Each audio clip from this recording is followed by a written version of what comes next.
ने देखा एक बहुत बड़ी बात इस चुनाव में कि एक भी अलगाववाद का नारा नहीं लगा।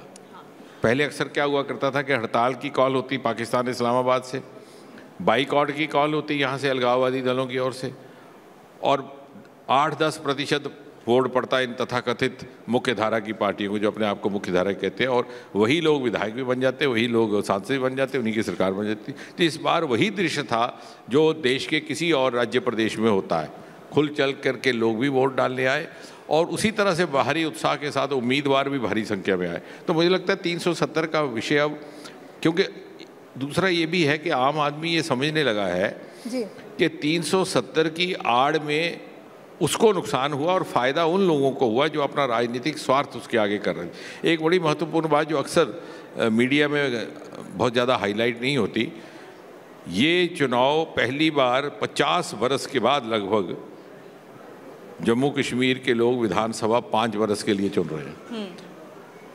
और वो 6 बरस कैसे हुई उसके पीछे भी 370 की कहानी है, the use and abuse of things.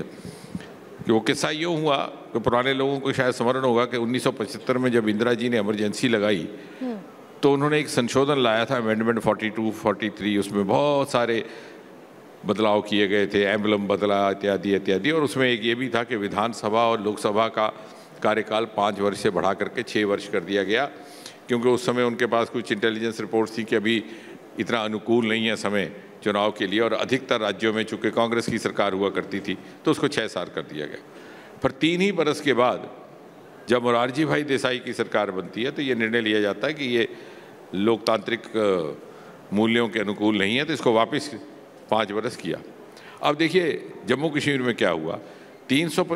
1975 में कांग्रेस, वही सरकार नेशनल कॉन्फ्रेंस की, वही मुख्यमंत्री शेख अब्दुल्ला, तो तुरंत उसको अपना लिया गया, क्योंकि 370 ये मोहलत, ये प्रेरोगेटिव देता था प्रदेश की सरकार को कि वो ये निर्णय लें कि कौन सा कानून उन्होंने अपनाना है कि नहीं अपनाना। और ये बहुत बड़ा बदलाव तो उन्होंने फौरन अपना लिया। लेकिन 3 ही बरस के बाद जब उसको वापस लिया गया तो उन्होंने 370 की आड़ में दूसरा कानून नहीं बदलाया। यानी बाकी सारे प्रदेशों में विधानसभा का कार्यकाल 5 बरस हो गया पुनः, लेकिन यहाँ पर 6 बरस ही चलता रहा। जो जब पिछला कानून अपनाने का काम था तो उस समय 370 नहीं था, दूसरे में हुआ। यानी 370 तो इस्तेमाल में वो लोग करते रहे जो सबसे ज़्यादा इसकी पैरवी करते थे, लेकिन आम इंसान को उससे कुछ नहीं मिला।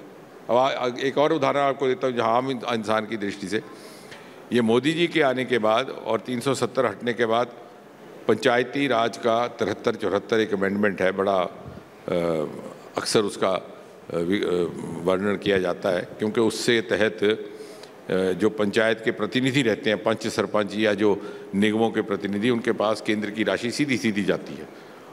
और ये संशोधन लाया भी गया था जब कांग्रेस की सरकार थी, राजीव गांधी प्रधानमंत्री थे। लेकिन जम्मू कश्मीर में वही पार्टी गठबंधन में थी कांग्रेस की, लेकिन वहाँ लागू नहीं किया गया, क्योंकि उससे लागू करने से फिर वो जो केंद्र की राशि है सीधी सीधी जाएगी पंचायतों में, ऐसे जाएगी वो मुख्यमंत्री की तिजोरी में। तो यानी केंद्र के जिस कानून का लाभ यहाँ व्यक्ति विशेष या किसी परिवार या किसी सत्ताधारी पार्टी को पहुँचता था, उसको तो अपना लिया जाता था, जहाँ आम जनता का हित था।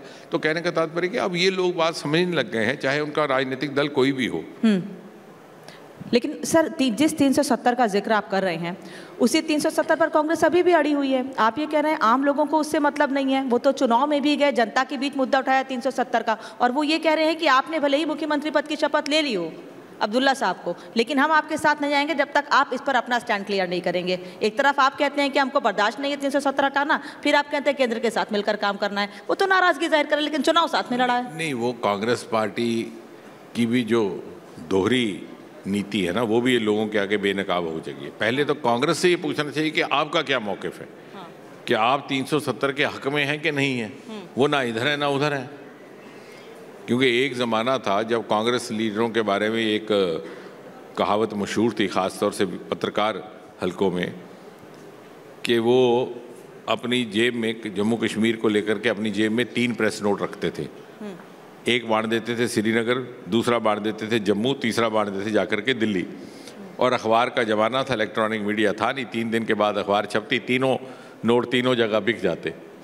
यानी कश्मीर में वो इस समय 370 के हक में है। जम्मू में उसके खिलाफ हैं, दिल्ली में वो कहीं नहीं है क्योंकि उनको लगता है कि यहाँ पिटाई हो जाएगी। तो पहले तो कांग्रेस इस बात का पक्ष रखे, और कांग्रेस गठबंधन में है, उनको तो चाहिए था कि चुनाव से पहले करती। अगर नेशनल कॉन्फ्रेंस ने 370 को हटाने की बात की तो कांग्रेस को चाहिए था कि अपना मौक़िफ़, अपना स्टैंड क्लियर करते। उन्होंने स्टैंड क्लियर नहीं किया चुनाव से पहले अपना, कांग्रेस अभी तक भी कुछ नहीं लिया।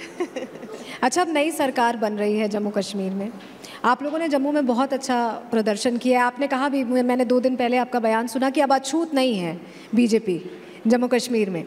अछूत नहीं है से क्या ये सीधा संदेश है कि अगली बार और बेहतर स्थिति होगी और अभी आप लोगों की पकड़ और बेहतर हुई है? नहीं, आपने ठीक कहा। पहले की तुलना में जिन्होंने पिछला ज़माना देखा है उनको ये स्मरण होगा कि एक दौर था जबकि कश्मीर घाटी में भारतीय जनता पार्टी का झंडा उठाने वाला कोई नहीं था।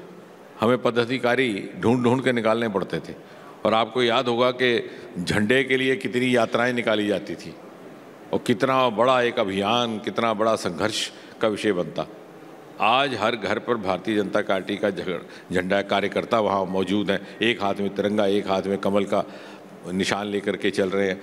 और एक दूसरी बात जो शायद बार बार कहने लायक है कि इस चुनाव में भी भले ही भारतीय जनता पार्टी दूसरे दर्जे की पार्टी बनकर के आई है, लेकिन हमारा वोट शेयर सबसे ज़्यादा है, नेशनल कॉन्फ्रेंस से ज़्यादा है।